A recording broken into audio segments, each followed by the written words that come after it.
Hey guys, let's get started. Welcome everybody.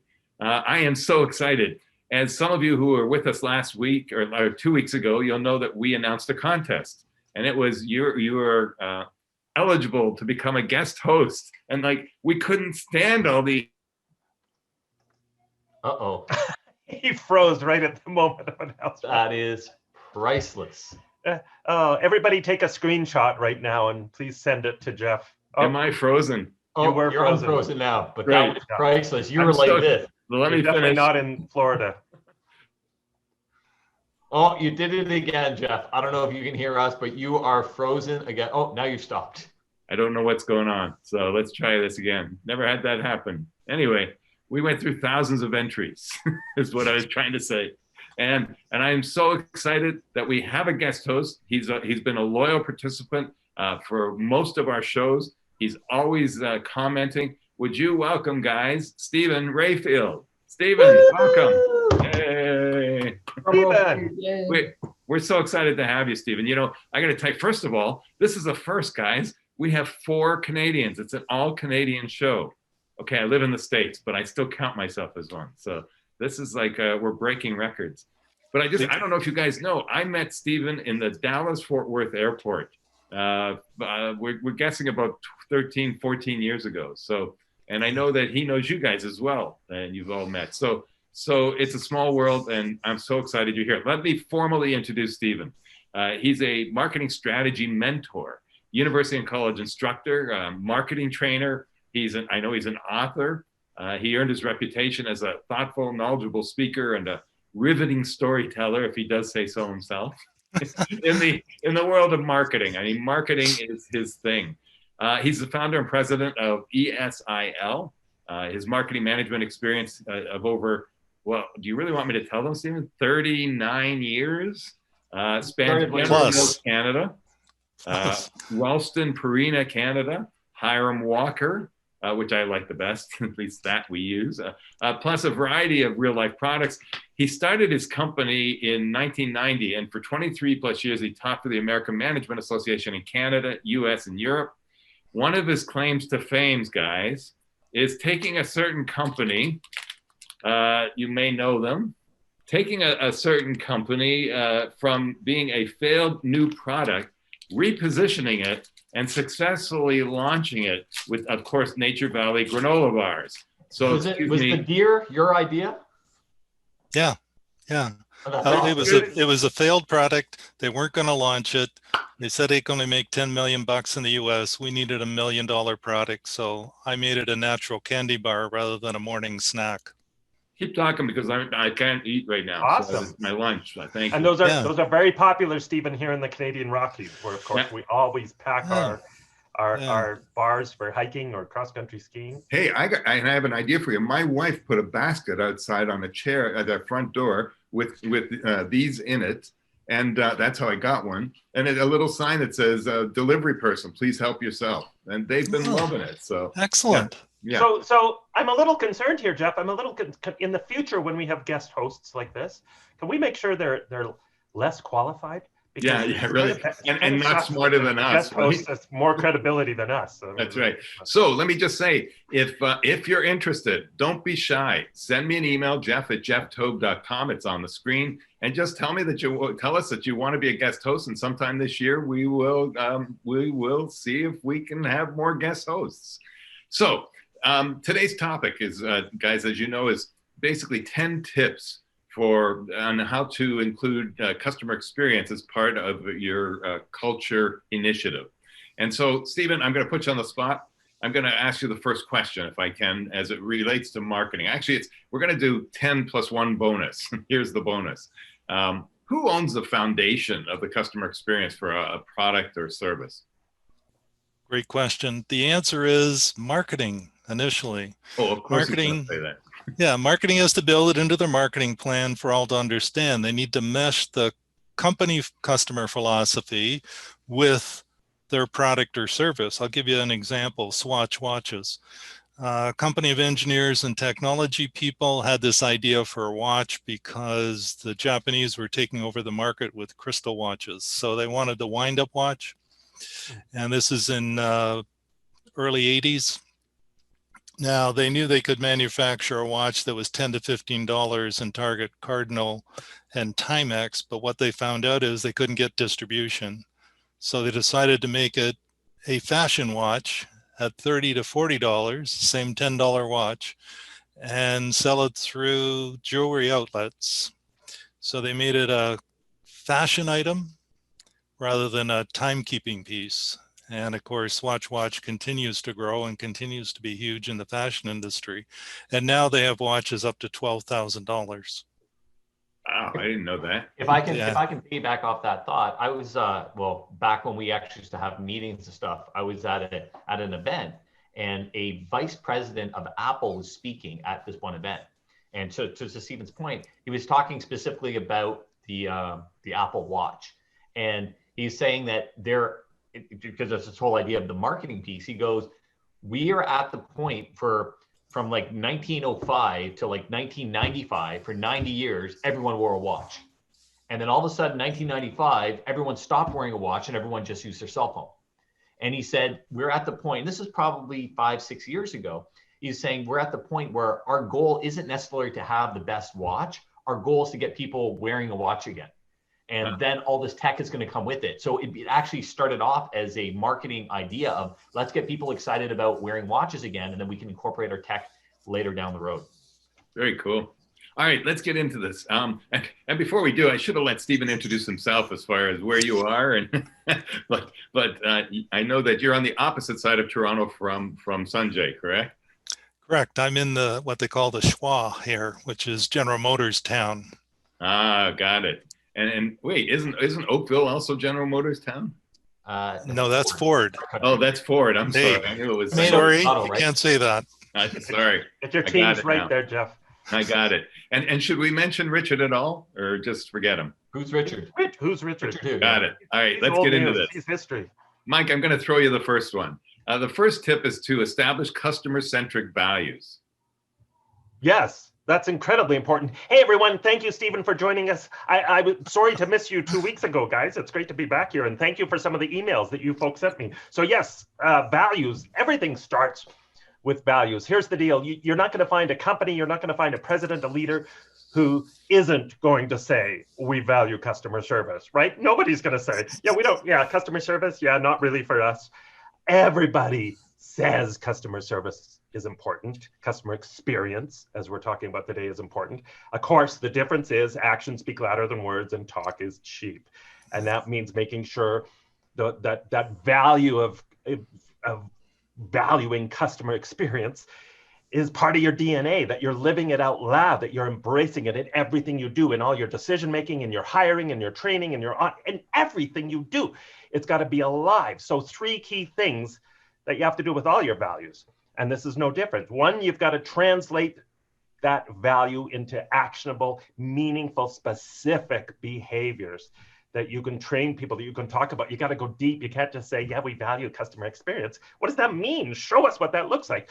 I know the Ritz-Carlton, legendary for their customer experience. They have these cards, these role-playing cards that they use to reinforce different scenarios.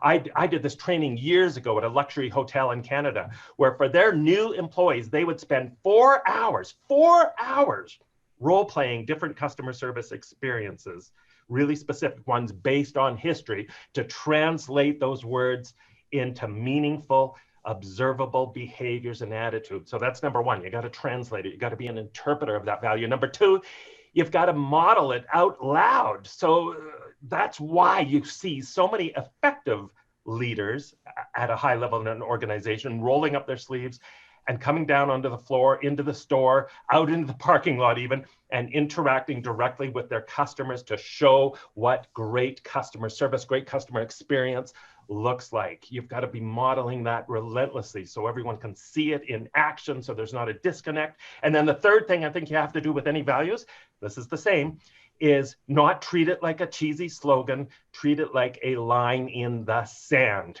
So hold people accountable for it. It means celebrating success when people get it right, but also holding people accountable when they don't and making sure it actually truly means something. Stephen, what are your thoughts? I think Mike has nailed it a lot. It's one thing to create in an organization, but if you don't believe in it and your people understand it equally. It's one thing to believe in it, but they have to understand it. They can't deliver it. So it has to be something that's deliverable by the organization. I mean, he mentioned the Ritz-Carlton and how they work hard at delivering that experience. You're not going to expect the same experience if you're in the Holiday Express, nor should you have your people deliver necessarily the same experience. There's certain basics because they're both hotels, but you're not going to go to the concierge at Holiday Express because there ain't one. Mhm. And if you go to the person at the front desk, hopefully they know where a good restaurant is nearby.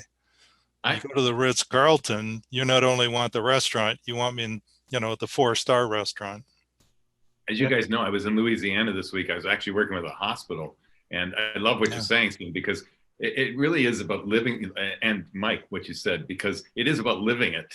That's the way I put it. But what I loved is on the wall in the break room, they had the organizations, the hospitals. It's their values, and number one was patients first. Then they had a value, and then number 3 was patients first. They had a value, and then number 5 was patients, and so it really got across about you having to live it. Now let me just say, as you guys might, or I don't know if you know this, but I am a huge student of Steve Jobs, not fan necessarily, but a huge student. Fair enough. And what I loved about Steve Jobs is he always said, start with the goal in mind. And with customer experience, you have to picture what the experience is that you want the customer to have, and then work backwards. All right, we got a lot to get to. Let's keep going. Number 2, Stephen, I'll put you on the spot again, because this one has to do, the second tip is brand and customer experience are inextricable. Right. And what this says is fundamentally your brand, product, or service is made up of a network of associations with customers, employee, and management. And one of the key things is to step back and say, I'm going to walk in my customer's shoes. What are the key things you need to understand is that point of interaction that your customer can use in creating the experience. Now, this sounds simple, but currently we're kind of overwhelmed with social media. But rather than thinking about that, think about all the points of distribution. I do an exercise with marketing people, senior management, and I say, take a chocolate bar, and what are all the points of interaction with the customer? Some people start with when the product shipped and when the customer could touch it after that. Some people start with the manufacturing process, but others dig in and look at the purchase of raw materials. So let's think about that for a second. To create a superior customer experience, if you started with the raw materials, now think of cocoa beans and say they're fair trade. So you think fair trade, now you're creating a sustainable competitive advantage. There's a campaign going on in Ontario right now by A&W. They're talking about all their hamburgers are grass-fed beef. Well, in theory, all beef is grass-fed, but they're making the statement and owning that positioning that there's no additives or drugs. It's just to enhance the growth. It's all natural. In fact, the line in the commercial that always makes me laugh is he talks to 2 farmers, ranchers, whatever you want to call them, that are growing the beef. And he says, you guys are actually grass farmers. And they go, yeah, you're right, we are. But they're owning that position of naturalism. So the customer experience for this hamburger is actually starting with grass and showing these beautiful rolling fields and the herds of cattle. So understanding that becomes important. Now, it has to stand for something that people really want. And one of the things companies often get involved in is they start putting something up that they think is really important, and the customer is not really that excited about it. So it's coming back to experience, customer experience, not what you want to tell them. I love that. Can I just throw in here, just for our audience, that if you apply to be the guest host, he's setting the bar way too high. You don't have to be as smart as Stephen, all right? I love that. Anybody else want to comment on that? Smart ass as Mike, so that could work. I was going to suggest that, Sanjay, yes. Anybody else want to comment on that one? Yeah, I just think that's very cool to back it up as far as you possibly can. And I think with the cliche as it is to say, the next generation, the younger generation, we know they are going to be way more values-based in their decision-making and how they choose businesses and buy products. And that's going to become increasingly important. So I love that you back that up all like as far as you can get, right to the start, the creation of the product. I think that is something that as years go by, we're going to have to think about more and more. Yeah. And the notion of brand is, I mean, we're all about culture here, but what is culture other than the brand, as we've articulated in the past, that is the rules when no one is watching? How does the company operate or think or behave when it's not required, it's not the rule to do so? And that's what a brand is. That's the culture brand. So it's all interrelated. Yeah. And also it's about the end-to-end customer experience, right? So what you're saying, Stephen, is it doesn't just what they see, it's every touch point. And I think that's what you were alluding to, every touch point that they have. And so marketing is part of the experience, right? Because that's a touch point, advertising, marketing, everything we do. And then you get back to raw materials. It's still part of a touch point that they have. So there is an interesting notion there too, at what Stephen said at the end there about, of course, you want to try and make sure whenever you're creating, innovating, you want to make sure it is something your clients, your customers actually want and value. However, there are situations where, of course, I would hope that companies are doing the right thing because it's the right thing to do, regardless of what the depth of their customers' knowledge about that right thing, or if it hasn't even been shown to be a big demand or request from customers, there still may be things that are still the right thing to do. From a business perspective, it's a chicken and egg problem, right? Do you create a product that there's no market for and create the market, or do you go and listen to the market and create the product? And both are valuable and both are viable and both are sustainable. They're just different approaches to solving business. I mean, ultimately, every business is in the problem or in the business of creating value for customers and getting paid to do so.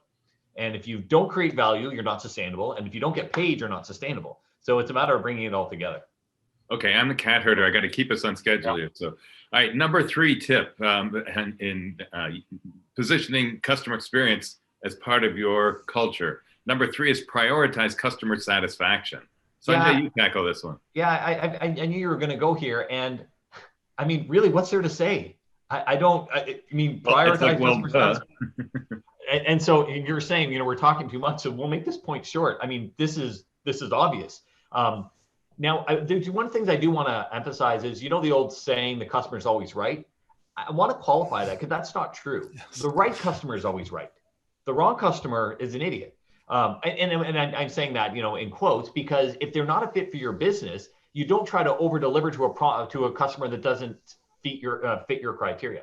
So when you find those customers that are appreciative of your product, that require your product and are willing to pay what you demand for that product, then yes, absolutely service those people, sometimes giving up short-term profits for long-term relationships, because in the end, that will serve you best.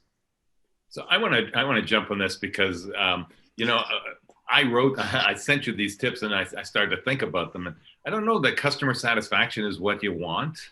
I mean, that's a great step, and that's where most of us are used to. I mean, we do customer satisfaction surveys, right? But I think when you make the leap to customer experience thinking, a satisfied customer is one thing. Make the leap to experience thinking, you get a loyal customer. That's what I want. And engaged internal customers. So I'm not sure it's just about satisfaction. You're totally bang on, Jeff, right? Satisfaction to me is like, right. What I always say is, don't we all expect quote unquote good customer service? We go to a restaurant, we go to a hotel, we go to any business, we expect good customer service. So all we're doing by providing good customer service is keeping out of customer service jail. We're keeping out of customer service doghouse, right? We're just meeting expectation. Nobody gets wowed. Nobody goes home to their family and says, hey, we got to go to that restaurant because it was adequate. It met my expectations. So what I challenge everyone to do is think of simple things you can do to either exceed those basic expectations of good customer service or do something a little different. Yeah. Shelly's put something interesting in the chat box here. She said, I expect good customer service when I'm a good customer. And it's true. It has to be a symbiotic relationship. It's got to go both ways. Yeah, but the challenge is you have choices now. So if I go to Walmart and I don't get the experience I want, I can go to Target. I can go somewhere else. And so even if it's online, a user experience, excuse me. So yes, I agree. I expect certain things, but my expectations grow according to the experience I have with the last company in the same business or your company before. So it's a moving, breathing, living thing. This they also grow with your expectation, even with the company that you're loyal to. Yeah, because exactly. they've now set the bar, and I'm looking for something more.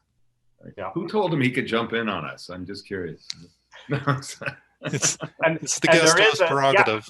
Yeah, you're totally right, Steve. And there is a difference, fundamental, huge difference between long-term customers and truly loyal customers. Absolutely. Just because you've had customers for 20 years does not mean they are loyal.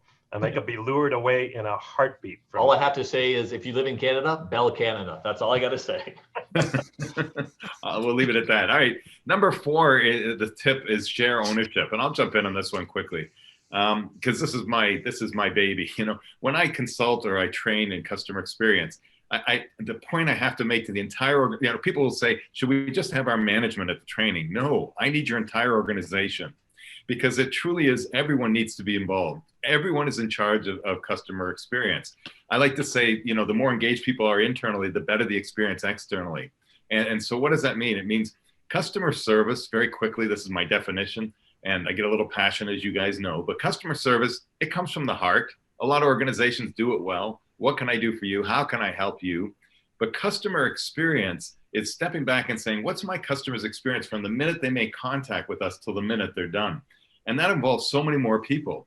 So you've got somebody in IT who never is, sitting there all day on a computer, and they're not the customer facing. They go, rah, rah, customer service, yay, customer service, and back to their computer. But if they understand that they are an intricate part of the end-to-end customer experience, they start to become more engaged. So I think this is a key. We have to share ownership in the organization. Thoughts? Absolutely. I think Disney is a great example of this. I'll give you 2 quick examples. One, everybody in senior management has to spend 5 days a year working in the field. So I came across the senior vice president in charge of hotels for Walt Disney World, and she spent a week as a maid making up rooms and having to keep to the schedule and getting it all together. And Disney goes that. I went there and was taking a course, and we had the senior vice president in charge of laundry who was taking us through something, and we were in the Magic Kingdom. And somebody ran up and said, you work for Disney, that there's a toilet plugged over there. And he said, excuse me, people, I got to go take care of this. Wow. And he personally went and unplugged the toilet and then excused himself to wash up and came back to us. So there were 20 in this course who'd paid $5,000 a pop. And this customer had come up and said there was a plugged toilet, and he just went and did it. He didn't say, oh, I'll call somebody. He just went and did it. Love that. So that circles back to my opening about values, right? The modeling of values, right? Yeah. Yep. All right, number 6, hire for customer values. So, and it says specifically customer values. Mike, you got something about that? Incredibly important. You have to get your hiring right. When I go into a business and I have a bad customer service experience, that's my first 2 thoughts tend to be either they have lousy training here or they have lousy hiring practices. They didn't hire the right people, then they sure as heck didn't train them. So you got to get your hiring right. I believe I wrote a book about this, Jeff, called Hire, Fire, and Fuel Their Fire, which talks about the importance of hiring for attitude, relentlessly hiring for your culture, not necessarily culture fit, but culture growth.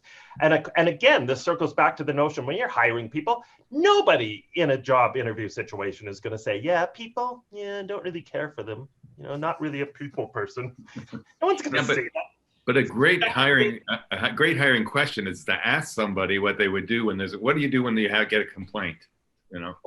Well, actually, and draw upon. I'm a huge fan of drawing upon specific situations you've had, especially the toughest ones you've had. Even if you don't hire those people, you might get some good ideas that you could implement later on. Exactly. But use real world situations to assess their behavior, and even just ask, as basic as this is, ask them, why do you think customer experience is important, and see the depth of their understanding of that. But relentlessly hire for attitude. I love what some companies do in terms of how they purposely avoid hiring people who have experience in their own industry, which I think is interesting, right? It seems counterintuitive. But why do they do that? Because They don't want to have to untrain them from the bad habits they've learned working in other airlines or other hotels or other call centers. So they actually prefer to hire people that are more of a blank slate, that have, you have no experience as a flight attendant? Excellent. Yeah. Let's see how your attitude and your customer experience. I hope they don't do that in hospitals for doctors. Oh, Right. no experience as a doctor? Come on in. Yeah, but I stayed in a Holiday Inn Express last night. So, all right, guys, we're going to keep going. And somebody asked me to repeat them. Not only will we go out with the show notes tomorrow, but if we have time at the end, I'll go over all 10. Number I'll 6. paste them. I'll cut and paste them into the chat box anytime. Oh, perfect. Okay, great. Thanks, Sanjay. All right, number 6 tip is to empower employees to go above and beyond. Sanjay, thoughts? Again, yes, of course we want. That just comes from a true deep understanding of the company values. Because if you do that, you do not have to make rules. People just do it. So, Ritz Carlton's come up a bunch of times. I was doing a program in the Middle East, staying at the Ritz Carlton. This is 10 years ago. And a lot of times, especially when I'm doing full day programs, my water bottle, I always rip the label off the water bottle. And the reason I do this is because usually I end up leaving my water bottle everywhere. And I just want to kind of remember where it is. It's a very functional, practical thing. I was in the Middle East, and so you can't drink they don't have pitchers of water, but they give little bottles of water for everyone. So we were taking a break, and the water boy, and I'm saying that facetiously on purpose, because he's the lowest of the low on the totem pole of the hotel hierarchy, right? He's just refreshing waters. He went refresh the waters, and he comes up to me and he says, "Excuse me, sir, I noticed that you've been peeling your labels off the water bottle. Just wanted you to know this is a brand new water. I've already peeled the label for you." And this is mind-boggling to me, because I can guarantee you there is not a rule that says, when a customer is peeling the label off the water bottle, then you must in turn do the same. And their motto, their logo is, we the ladies of we the ladies and gentlemen of the Ritz Carlton we the people of Ritz Carlton are ladies and gentlemen serving ladies and gentlemen, or something like that's their philosophy. And again, it doesn't have to be articulated in specific rules. Every third Friday, you can blink one eye and stand on one leg and bark like a dog, and it's acceptable. They just have that core philosophy and that belief that says, yeah, this is what I do. I buy in, and you don't have to teach it. It's there. People have that in the back of their head. I think it's the Ritz Carlton that actually has a budget, right, to empower employees. I don't know what it is nowadays, but I know WestJet has it. I know there are a bunch of people that yeah, Ritz Carlton too. You can spend up to X amount of dollars to make it right, whatever. I think it's $500, or at least it was. Yeah. That's great. And then these days, it's probably gone up to 5 million, the way things are inflating these days. Anybody else? Thoughts about empowering your employees? Yeah, I'll give you a quick example from my background. I bought a suit at Harry Rosen's, which is a mid-high tailor here in Toronto. And this is a number of years ago. And I bought the suit, and it was a lot of money for me. I was junior in my career, and they adjusted it and it didn't look right. And I went back and they adjusted again. It didn't look right back. And I went a third time and they still didn't get it. And so I was really ticked. So I went downtown and walked into the main Harry Rosen store, and a gentleman came up to me. He said, "How can I help you?" I said, "How do you think this suit fits?" And he adjusted it. He says, "No, not very well." I said, "Well, I've just had it adjusted 3 times by one of your stores." He said, "Come with me, sir." And he took me upstairs, took one off the rack, put it on me, called the tailor out, got him to nip and tuck, take it away. He said, "I need this back in 20 minutes. Offered me a bottle of water, said, "Excuse me," went downstairs, came back with some shirts and ties. He said, "Pick out a shirt and tie you think you'd like." 20 minutes later, I walked out of the store with a suit, shirt, and tie, no cost. Wow. Needless to say, I've spent a few $1,000s at Harry Rosen's in the 10 years since. Okay. That's the thing. Short-term cost for long-term customer relationship. Yeah. Right? Yeah. I want to just jump in there quickly with a little side note on Stephen's story for everybody. I always remind people too that when we do those epic things to hit it out of the ballpark with our customers, we always tend to think in terms of the impact it has on our customers. What I want to remind everybody is the impact doing those things has on our employees as well. When we allow them the freedom, empowering them, as we're talking about, to do those things, it it's so important for their sense of purpose at work, their self-esteem, their creativity, their enjoyment, everything, right? It goes back to them in spades. Absolutely. And just to add to all of that is that, the bottom line is there are 3 words we need to think of when it comes to customer experience. We need to wow, surprise, and delight. And if our people know that, and that's exactly what this guy did at Harry Rosen. I love that story. Unless, of course, the guy's name was Harry Rosen. No. Okay, No. just wondered. So, Stephen, this one is kind of for you, I guess, because I think it crosses over into marketing. Number 7 is listen to the voice of your customer. Right. Yeah. We have to think about how the voice of customer impacts the business. And for the people out there who like facts, according to research by the Aberdeen Group, best-in-class voice customer users enjoy almost 10 times generated increased revenue year over year. So making sure you understand that. Now, again, some of these things we say sound so simple. Again, you have to start with saying, okay, what's my objective here? What's the technique going to help me with? Is it going to spot early warning and potential brand crisis? Is it new concepts? Just what is it? And how we get there, I mean, there's tons of ways to get there. Again, social media is cool, but I'm going to ask you to back off a little bit on just that and think about things like on-site customer interviews. Great for retailers, people in the hospitality business, anywhere where you can get there. There's live chat when people are getting help, get them to do a survey. Every time I pay my Disney Vacation Club fee or book a holiday, they always have me take a short 5-word survey. Social media websites are there. Net Promoter Score models. Are you familiar with that? Absolutely. Yeah. Now, I agree there's some shortcomings, but I'm one of those guys, if I can get a model that can give me some help and direction, that's a way to do it. I'll give you another example. I recently took my car for service last week. I have a Santa Fe and it had 3 recalls on it. Thank you very much. One of them was, don't park this in your garage any longer because it could catch fire. So that had my attention. I took it in. There were some other problems. They fixed it all up. They have a short survey. The last question is, did we return your vehicle better than when you brought it to us? And I answered no. And the next day I got a phone call from the manager saying, I looked at your survey, sir, and you said no. I said, yeah, you didn't wash the car. And they always wash the car after servicing. And he said, I'm really sorry for that. Please bring your car in anytime and we'll wash it free of charge.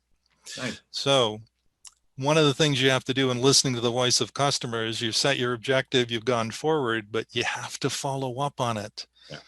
You have to follow up on it. I don't know how many times, if I do a survey and I put a negative comment or something and I don't get any response, I don't do the survey next time. Yeah. I grew up in retail. My dad used to say, and he had a 10th grade education, but he used to say, it's not the problem, it's what you do about it. Yeah. And that's exactly it, right? It's that follow-up.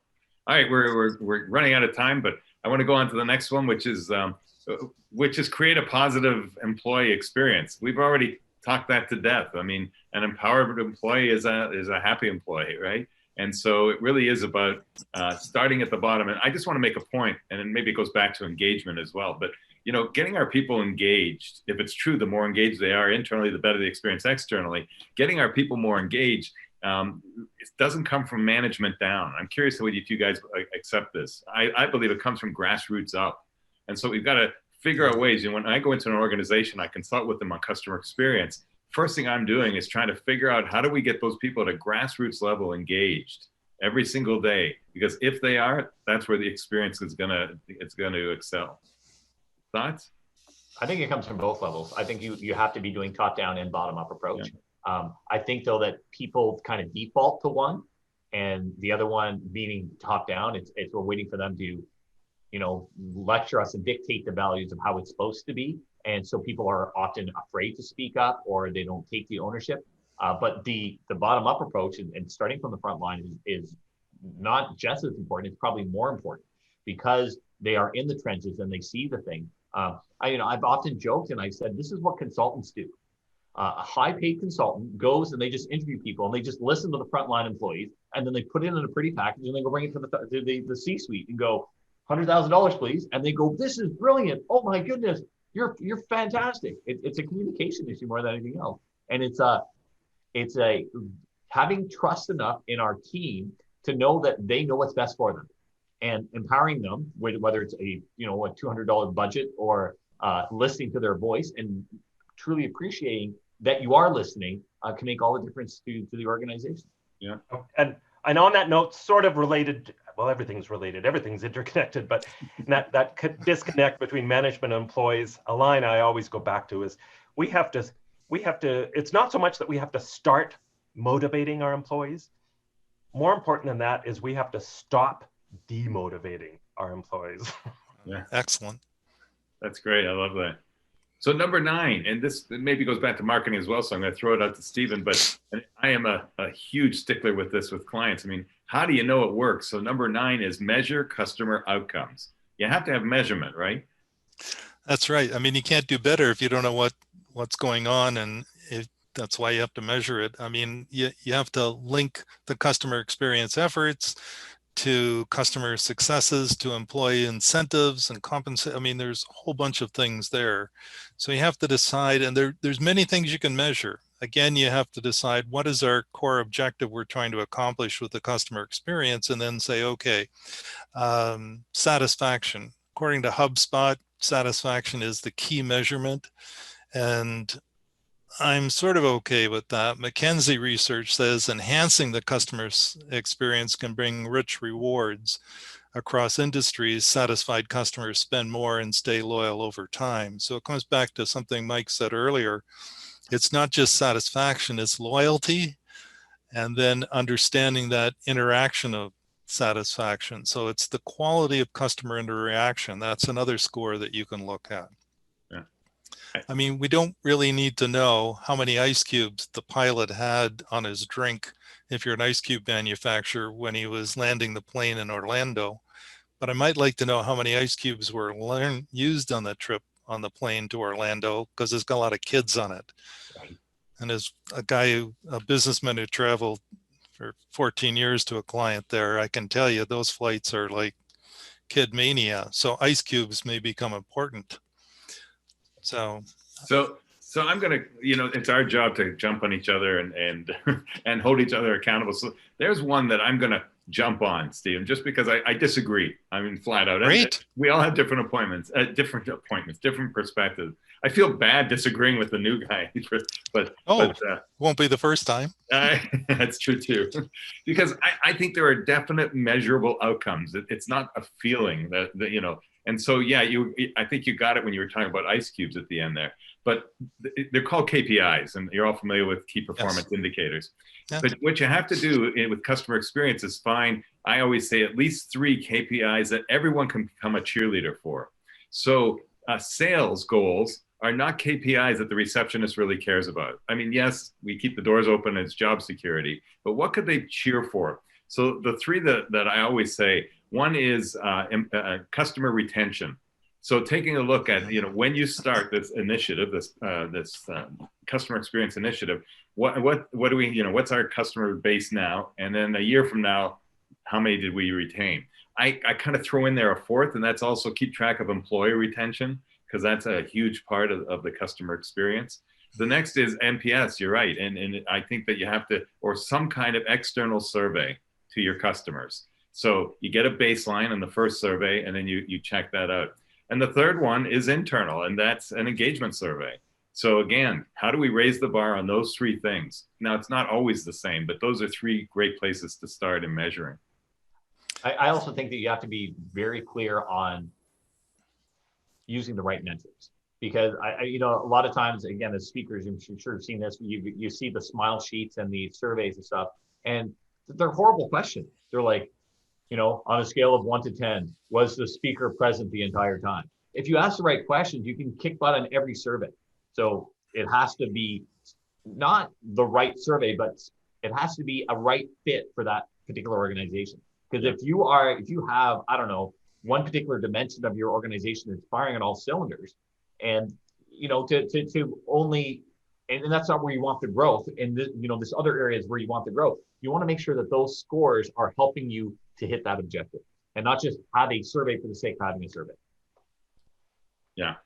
And number 10, guys, we're running out of time, but we got here. I'm so excited. And I saved this one for you, Mike, because I know this is in your wheelhouse. And number 10 is reward and celebrate customer success.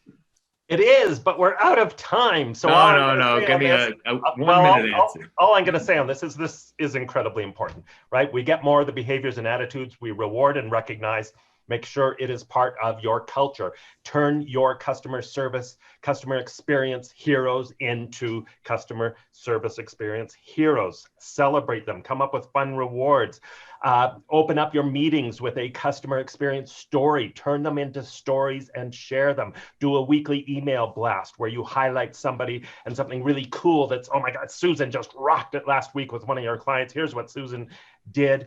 Make it fun. Have a go the extra inch award that you give out for people. Just bring it to life and celebrate it relentlessly because it really does matter. Excellent. Thank you. Thank you guys for pitching in. Hey, Sanjay, anything from the chat box we need to reiterate? No, I mean, just people can read it. Okay. We have Mike. Well, there was some clarifications on someone missed something. People were asking for the list. I've actually since put it in the chat box. Those are all over there. But no, I think we are good. Excellent. So I'm going to turn it. First of all, thank you. I want to thank Stephen for being with us. We barely gave him a chance to talk. We talk over him so much. So apologies for that. But thank you for being with us. Let me mention again, if you're interested in guest hosting, you've got my email address on the screen. Just email me. And it won't be, every time, but when somebody's missing. Oh, and Sanjay, you won't be here next time. So. I will not be here. Yes. And by the way, we really do want guest hosts. No, don't cheer, Mike. We do really want guest hosts because we're hoping to get rid of some of the original 4 and upgrade. So that's Richard's biggest worry. He emailed me twice today to ask if we were going to do that. So, yeah, it's part of our recruitment hiring strategy. We're actually test piloting. But Stephen, you're welcome back. Maybe that's what we'll do. So okay, that would be wonderful. I've got one thing I want to say to everybody listening on this call. Write down 3 things that you've learned today that you can apply. Write down 3 things you've learned you can apply. Writing is the doing part of thinking. Yeah, we're always afraid to say that, Stephen, because they may not find 3 things. But today, I'm sure they did. So. Excellent advice. Well, there's 10 for a start. Yeah. Excellent advice. Hey, don't go away, people. We're giving away a door prize quickly here. Yeah. Keep your chat boxes open. Good. We got 2 minutes. Go, Doc. Go. Are we done? Okay. Folks, I'm going to give away a door prize. But first, let me announce our next Every Other Wednesday, of course, is 2 Wednesdays from now, Wednesday, February 10th. So mark your calendars where we're going to be talking about how to get more ideas and better ideas from your employees and why that matters when it comes to your success. So you do not want to miss that. It's going to be just rocking. It's going to be gluten-free again. It's going to be organic, lemon scented. We're going to have live animals.